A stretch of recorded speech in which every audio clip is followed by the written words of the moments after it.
ঘটেছিল। 47-এর পরে 23 বছর জাতির আকাঙ্ক্ষা পূরণ হয়নি।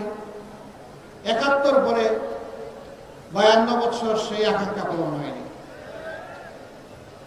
এখন 54 অতিক্রম হয়ে গেছে। 24-এ আমাদের যুব সমাজ ছাত্রছাত্রীরা বিশাল কোনো দাবি নিয়ে রাস্তায় নামেনি। তাদের একটি ন্যায্য দাবি, অতি সাধারণ একটা দাবি নিয়ে নেমেছিল, কোটা সংস্কারের আন্দোলন। কিন্তু অতীতের মতো ফেসিবাদী কায়দায় এই আন্দোলনকে দমানোর চেষ্টা করা হয়েছে। জুলাই মাসে আন্দোলন দানা বাঁধে। জুলাই 15 তারিখে আন্দোলন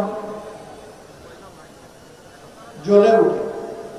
আপনাদের স্মরণ থাকার কথা, 15 তারিখ রাতে ঢাকা বিশ্ববিদ্যালয়ে আমাদের কলেজের প্রোগ্রাম মেয়েদের উপর যখন হাতুড়ি বাহিনী আঘাত করেছিল, সারা বাংলাদেশ একসাথে জ্বলে উঠেছিল। তারপরের দিন 16 তারিখ উত্তরবঙ্গের এক সিংহ পুরুষ, আমাদের গর্ব অহংকার, বেগম রোকেয়া বিশ্ববিদ্যালয়ের মেধাবী ছাত্র আবু সাইদ রাস্তায় নেমে বলেছিল, হয় আমার অধিকার দে, না হয় আমাকে একটা গুলি দে। সে ডানা পেতে বলেছিল, বুকের ভিতরে তুমুল ঝড়, বুক পেতেছি, গুলি কর। রাস্তা ছাড়ে নাই, বীরের মতো দাঁড়িয়েছিল। 1, 2, 3 পরপর 3টি গুলি করে তাকে খুন করা হয়েছে। কিন্তু আল্লাহর কসম, একটা গুলিও সে পিঠে নেয় নাই, 3টা গুলি সে বুকে নিয়েছে। এটি বীরের পরিচয়। আমরা তার প্রতি গভীর শ্রদ্ধা নিবেদন করি। একই দিনে তার আরো 5 জন সহকর্মী দেশের বিভিন্ন জায়গায় শাহাদত বরণ করে। আস্তে আস্তে এভাবেই রক্তাক্ত বাংলাদেশ হয়ে উঠল এবং শেষ পর্যন্ত 36 জুলাই যেটাকে আমরা বলছি, অর্থাৎ 5ই আগস্ট, এই জাতি আওয়ামী জাহিলিয়াত থেকে মুক্তি পেল। আফসোস, আমরা যারা 15.5 বছর আওয়ামী জাহিলিয়াতের জাতাকলে পিষ্ট ছিলাম, বিভিন্ন রাজনৈতিক দল, আলিম ওলামা, সাংবাদিক বন্ধুগণ, সুশীল সমাজের সদস্য, কৃষক, শ্রমিক, মোটে মাঝি, যারাই ছিলাম, এর মধ্যে একটা অংশ এই মজলুম অবস্থার পরিবর্তন করে রাতারাতি তারা জালিমের ভূমিকায় অবতীর্ণ হয়ে গেল। যে সমস্ত উপকর্ম করে আওয়ামী লীগ দীর্ঘ সময় জাতিকে কষ্ট দিয়েছে, একই অপকর্ম এই লোকেরা 6 তারিখ সকাল থেকে শুরু করে দিল। আমরা বিনয়ের সাথে তাদেরকে অনুরোধ করলাম যে মজলুম ছিলেন, জালিম হবেন না। মজলুমের কষ্ট তো বুঝার কথা, তাই এখন মানুষকে কষ্ট দিচ্ছেন কেন? কিন্তু না, আমরা লক্ষ্য করলাম বেপরোয়া গতিতে চাঁদাবাজি, দখলবাজি, মামলাবাজি শুরু হয়ে গেল। এখনো অনেকে বলেন, বড় বড় ব্যবসায়ীরা বলেন, আমরা যাব কোথায়? আমাদেরকে জিম্মি করে আমাদের বিরুদ্ধে মার্ডার মামলা দিয়ে এখন আমাদের কাছ থেকে কোটি কোটি নয়, শত শত কোটি টাকা দাবি করা হচ্ছে। কারা দাবি করছে জানেন? এই 15.5 বছর যারা বাংলাদেশের মাটিতে ছিলেন না, পালিয়ে গিয়ে অন্য কোনো জায়গায় নিরাপদ আশ্রয় গ্রহণ করেছিলেন, ফিরে এসে তারাই সেই মামলা বাণিজ্য করছে।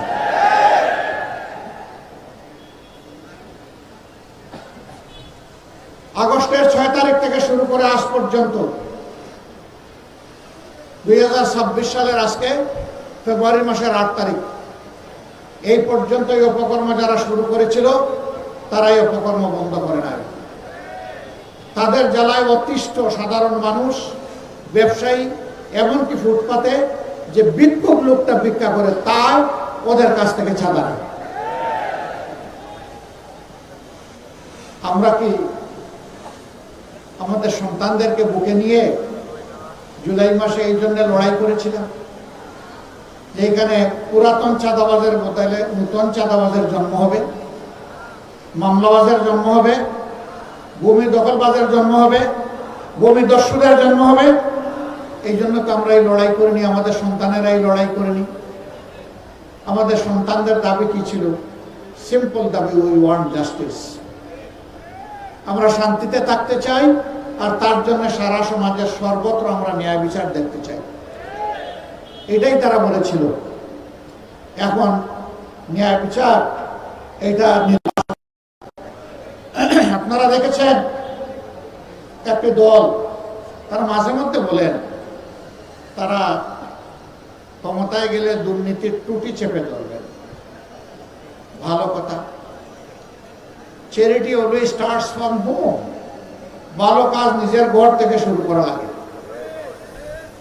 তাইলে যে 59 জন ভয়াবহ ঋণ খেলাপি ঋণ ব্যাংক ডাকাত, এদেরকে আপনারা মনোনয়ন দিলেন কেন? এদেরকে বগলের নিচে আশ্রয় দিয়ে এমপি বানিয়ে আপনারা করবেন দুর্নীতি দমন। এগুলা শুনলে পেঁচায়ও হাসবে। জনগণ এগুলো বুঝে। প্রিয় সম্মানিত ঢাকা 11বাসী, বারবার 12 তারিখ ফিরে আসবে না। 5 আগস্টের অসম্পূর্ণ কাজ সম্পন্ন করার দিন হচ্ছে আগামী 12 তারিখ। 5 আগস্ট যে আকাঙ্ক্ষা নিয়ে রক্ত দিয়েছিল আমাদের সন্তানেরা, ভাইয়েরা, বোনেরা, শিশু, বৃদ্ধ, আবাল বনিতা, ওই রক্তের ঋণ পরিশোধ করার দিন হলো 12 তারিখ। এই রক্তের সাথে যারা বেইমানি করবে, ইতিহাস তাদেরকে ক্ষমা করবে না। সারা বাংলাদেশ এখন জেগে উঠেছে। তরুণ যুবকেরা তাদের দৃষ্টিভঙ্গি জানিয়ে দিয়েছে। তারা বলে দিয়েছে আমরা পুরোনো বন্দোবস্তে আর নাই, বস্তাপচা রাজনীতি আর ফিরিয়ে আনতে চাই না। নতুন বাংলাদেশ আমরা দেখতে চাই। বাংলাদেশের নতুন রাজনীতির উত্থান চাই। ইতিমধ্যে এই রায় যুব সমাজ দিয়ে দিয়েছে। এখন জনগণের দায়িত্ব, আগামী 12 তারিখ জনগণ ইনশাআল্লাহ সেই রায় দেবে। জনগণ দুর্নীতিকে লাল কার্ড দেখাবে, জনগণ চাঁদাবাজদেরকে লাল কার্ড দেখাবে, জনগণ মামলাবাজদেরকে লাল কার্ড দেখাবে, জনগণ দখলদারদেরকে লাল কার্ড দেখাবে, জনগণ আধিপত্যবাদের গুলামদেরকে লাল কার্ড দেখাবে। আবরার ফাহাদ, আবু সাইদ, সাদি, হাদি, আমরা তোমাদের কাছে আর তোমাদের বন্ধুদের কাছে আমরা বই নি। আমরা কথা দিচ্ছি ইনশাআল্লাহ তোমাদের আকাঙ্ক্ষার নতুন বাংলাদেশ হলে, দেশ এবং জনগণের সেবা করার সুযোগ পেলে তোমরা যেমনটা চেয়েছিলে আমরা তেমনটাই যৌবনদীপ্ত বাংলাদেশ গড়ে তুলব ইনশাআল্লাহ। এই বাংলাদেশ যুবকদের হাতে আমরা তুলে দিতে চাই। আমরা যুবকদের হাতে বাংলাদেশের দায়িত্ব দিতে চাই। আমরা বেকার ভাতা দিতে চাই না। 24-এর যুবকেরা কোথাও গিয়ে কারো কাছে বলে নাই দে দে বেকার ভাতা দে, স্লোগান দিয়েছিল কেউ? তাইলে আজকে বেকার ভাতার কথা উঠে কেন? আমি মনে করি যে সন্তানেরা সেদিন চিৎকার দিয়ে বলেছিল আমাদের অধিকার দাও, আমাদের হাতে আমাদের ন্যায্য কাজ তুলে দাও, তাদেরকে বেকার ভাতা কথা বলার মানেই হচ্ছে যুব সমাজকে অপমান করা। যুব সমাজ, আপনারা সেই অপমান সহ্য করতে রাজি আছেন? আপনারা বেকার ভাতা চান না কাজ চান? কাজ চান? আচ্ছা, যারা চান তারা একটু হাত তুলেন। ও মাশাআল্লাহ, সবাই যুবক। তাইলে এই স্টেজে আমরা যারা আছি আমরাও যুবক, আমরাও সামিল হয়ে গেলাম যুবকদের সাথে ইনশাআল্লাহ। সম্মানিত ভাইরা, 10 টাকা শের দরে চাল খেয়ে এখনো পেটের ভিতর গরম রয়েছে, ফাঁপা যায়নি। এখন আবার নতুন করে এই কার্ড সেই কার্ড, গাঁটে গাঁটে কার্ড। এই সব কার্ড হইল ভুয়া কার্ড। যেমন 10 টাকা দরের চালের আশ্বাসটা ছিল ভুয়া, এই কার্ডগুলা হইল সেই রকম ভুয়া। এইসব ভুয়া কার্ডকে আগামী 12 তারিখ জনগণ ইনশাআল্লাহ লাল কার্ড দেখাবে। এরপরে যে বাংলাদেশ জনগণের আকাঙ্ক্ষার ভিত্তিতে মহান আল্লাহর ইচ্ছায় গড়ে উঠবে, সেই বাংলাদেশে ইনশাআল্লাহ এই সমস্ত সামাজিক অপকর্ম চলতে দেওয়া হবে না। ন্যায় বিচার ইনশাআল্লাহ কায়েম হবে। বিচার এক একজনের জন্য এক এক রকম হবে না। সাধারণ একজন মানুষ অপরাধ করলে ওই নির্দিষ্ট অপরাধের জন্য বিচার করে তার যে শাস্তি হবে, দেশের প্রেসিডেন্ট প্রধানমন্ত্রী একই অপরাধ করলে তাদেরকেও ছাড় দিয়ে কথা বলা হবে না। একইভাবে তাদেরকেও বিচারের আওতায় আনা হবে, আসতে হবে। সেই দিনই ন্যায় বিচার কায়েম হবে ইনশাআল্লাহ। অপরাধে কারো কোনো দায় মুক্তি নেই। অপরাধ করেছে, অপরাধীকে শাস্তি পেতে হবে। যে দেশের টাকা লুণ্ঠন করে যারা বিদেশে পাচার করেছেন, তারা সহজেই টাকা ফেরত দিবেন আমরা জানি, কিন্তু এটা কার টাকা? এটা কি তাদের বাপদাদার টাকা? এটা 18 কোটি মানুষের টাকা। আজকে জন্ম নেওয়া শিশুর টাকা, ফুটপাতে হাত পেতে মানুষের কাছ থেকে যে ভাই বোন ভিক্ষা করে, এটা তাদেরও টাকা।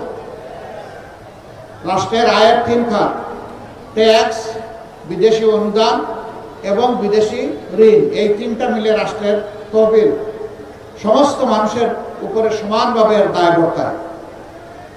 আমরা কথা দিচ্ছি ইনশাআল্লাহ, যদি 13 তারিখ থেকে নতুন বাংলাদেশ হয়, তাহলে নতুন বাংলাদেশের এই প্রাপ্য 16 আনা আদায় করার জন্য সর্বাত্মক লড়াই চালাবো।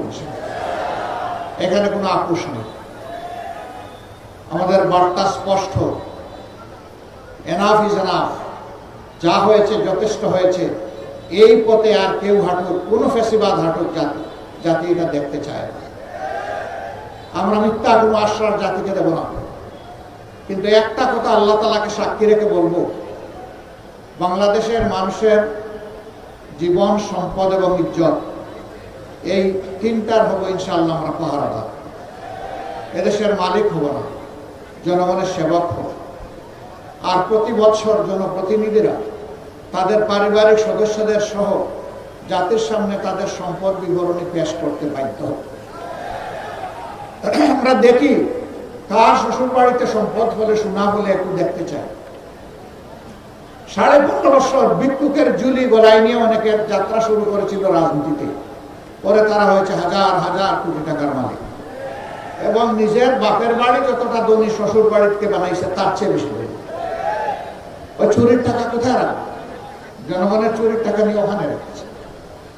আমরা ওই নতুন শ্বশুর বাড়ি আর তৈরি করবো না ইনশাআল্লাহ। শ্বশুর বাড়ি থেকে যৌতুক নেওয়া যেমন হারাম, জনগণের লুণ্ঠিত টাকা ওদের কাছে রাখাও তার চাইতে ভয়াবহ। এই 2টার ইনশাআল্লাহ অবসান হবে। এই প্রিয় দেশে নারী পুরুষ সবাই মিলে দুনিয়ার সব জায়গার মতো বাংলাদেশ। আমাদের দেশে আমাদের মা বোনদের ইজ্জতের কোনো নিরাপত্তা নেই। গড়েও নাই, রাস্তায়ও নাই, কর্মস্থলেও নাই।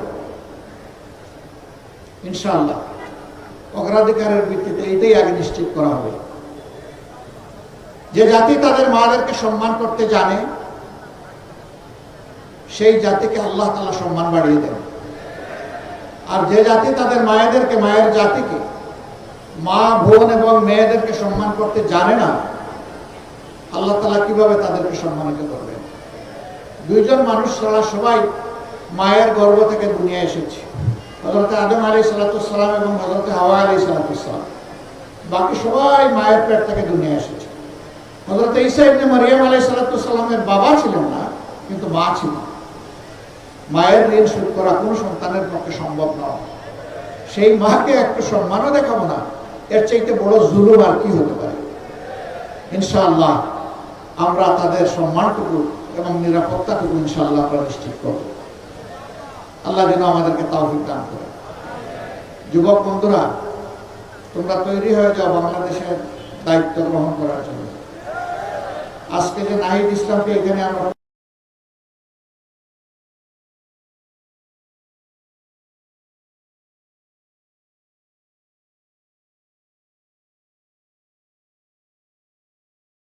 সেই শপথ ছিল না, দেশের প্রতি দায় ছিল না, এই জন্যই বাংলাদেশ আগাতে পারেনি। আমরা আশা করব যুবকরা আমাদেরকে হতাশ করবে না ইনশাআল্লাহ। তারা আমাদেরকে সামনে নিয়ে এগিয়ে যাবে। আজকে একজন যথার্থই বলেছেন, এখানে 2জন প্রার্থী আছেন, 2জনকে আপনারা চিনেন। নাহিদ ইসলামের জন্ম এখানে, বেড়ে ওঠা এখানে। আমি মার কাছে মাসের গল্প শোনাতে চাই না, আমার চাইতে নাইটকে আপনারা ভালো ছিলেন, কিন্তু এটা বলতে চাই ইনশাআল্লাহ ইনসাফের বাংলাদেশের পক্ষে জনগণের রায় আল্লাহর মেহেরবানিতে যদি অর্জিত হয়, তাইলে সেই সরকারে অবশ্যই নাহিদ ইসলামকে আপনারা একজন মন্ত্রী হিসাবে দেখবেন। আমরা হাতে হাত ধরে একসাথে কাজ করব, তবে শুধু 11 আসনের জন্য নয়, আমরা বাংলাদেশের 56,000 বর্গমাইলের প্রতি ইঞ্চি মানুষ আর 18 কোটি মানুষের প্রত্যেকের হকের উপরে আমরা পাহারাদারি করবো ইনশাআল্লাহ। কারোর সাথে আমরা বেইনসাফি করবো না। এই এলাকা ঢাকার অন্তর্ভুক্ত, রাজধানীর প্রাণকেন্দ্রে অবস্থিত হওয়া সত্ত্বেও হাজারো সমস্যা জর্জরিত ওই কারণেই যে সমস্যাগুলো সমাধান করতে গিয়ে দেশের টাকা বিদেশে চলে গেছে, কোনটা কানাডা, কোনটা সিঙ্গাপুর, আর গড়ে উঠেছে সুরম্য বেগমপাড়া। আমরা যদি সেই টাকাগুলো ফিরিয়ে আনতে পারি, আর আগামীতে আর কোন রাজনৈতিক দুর্বৃত্ত যদি দেশের টাকা লুণ্ঠনের সেই দুঃসাহস না দেখায়, বাংলাদেশ হু করে সামনের দিকে এগিয়ে যাবে ইনশাআল্লাহ। এই জাতির ভাগ্য বদলের জন্য 5টি বছর আমরা মনে করি যথেষ্ট। এরপরে বাংলাদেশ রাস্তা খুঁজে পেয়ে যাবে এবং সেই মহাসড়ক ধরে ইনশাআল্লাহ বাংলাদেশ এগিয়ে যাবে সামনের দিকে। আমরা আপনাদেরকে ওরকম কোনো আশ্বাস দেব না, এখানে যেটা আছে তাই দিব, যেটা নাই ওটা অন্যভাবে বলবো, এগুলা নাই। আমরা কোনো ভুল বল আশ্বাসে নাই, যা বলবো ইনশাআল্লাহ আল্লাহর উপর ভরসা করে সেইটাই করার চেষ্টা করবো, জান প্রাণ দিয়ে। যেভাবে জুলাই এনে দিয়েছে আমাদের সহযোদ্ধারা জান প্রাণ দিয়ে, সেইভাবে আগামীর দায়িত্ব আমরা পালন করবো ইনশাআল্লাহ জান প্রাণ দিয়ে। আসুন, একটা বেইনসাফি মুক্ত, জুলুমবাজ মুক্ত, চাঁদাবাজ মুক্ত, দখলবাজ মুক্ত, মামলাবাজ মুক্ত, আধিপত্যবাদ মুক্ত একটা ন্যায় ইনসাফের মানবিক বাংলাদেশ গড়ার জন্য আমরা হাতে হাত কাঁধে কাঁধ মিলিয়ে সামনের দিকে এগিয়ে যাই। আল্লাহ আমাদেরকে তৌফিক দান করুন।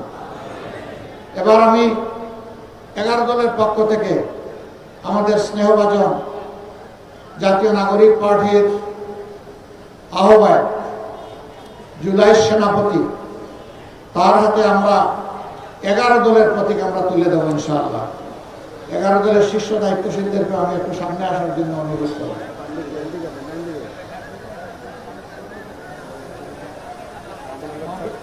মহম্মদ চলে গেছে? আচ্ছা, বাকি যারা আছেন তারা থাকবে ইনশাআল্লাহ। এটা দেবো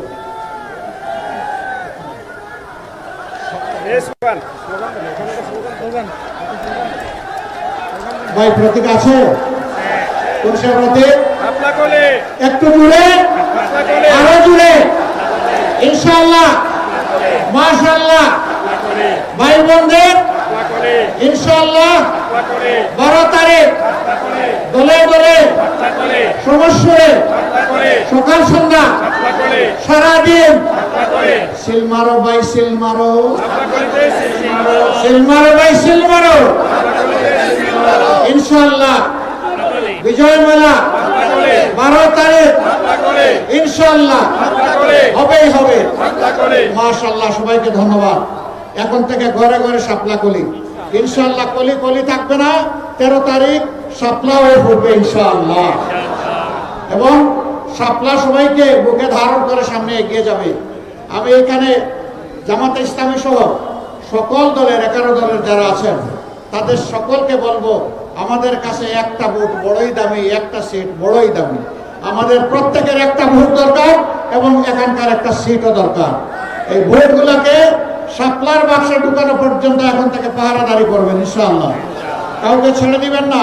কোন দুর্বৃত্ত যাতে আপনাদের ভোটকে এদিক সেদিক করার দুঃসাহস না দেখায়। আপনারা জুলাইয়ে যেমন পাহারাদারি করেছেন বীরের মতো, এখন জুলাইকে সবল করার জন্য 12 তারিখ পাহারাদারি করবেন একইভাবে ইনশাআল্লাহ। বোনেরা এখানে কষ্ট করে এসেছেন, মায়েরা এসেছেন, মেয়েরা এসেছেন, সবাইকে আমরা কৃতজ্ঞতা জানাই। দোয়া করবেন আল্লাহ তাআলার মেহেরবানিতে বাংলাদেশ যেন জুলুমবাজ মুক্ত হয় এবং নতুন কোনো জুলুমবাজ যেন এই জাতির ঘাড়ে চেপে না বসে। আমরা চোখের পানি দিয়ে আল্লাহর দরবারে আমরা সাহায্য চাইব। আল্লাহর সাহায্যই আমাদের জন্য বড়। নাসরুম মিনাল্লাহি ওয়া ফাতহুন কারীব ওয়া বাশশিরিল মুমিনিন। লিল্লাহি তাকবীর, লিল্লাহি তাকবীর, ইনকিলাব, ইনকিলাব। জিন্দাবাদ জিন্দাবাদ ইনকিলাব জিন্দাবাদ আসসালামু আলাইকুম ওয়া রাহমাতুল্লাহ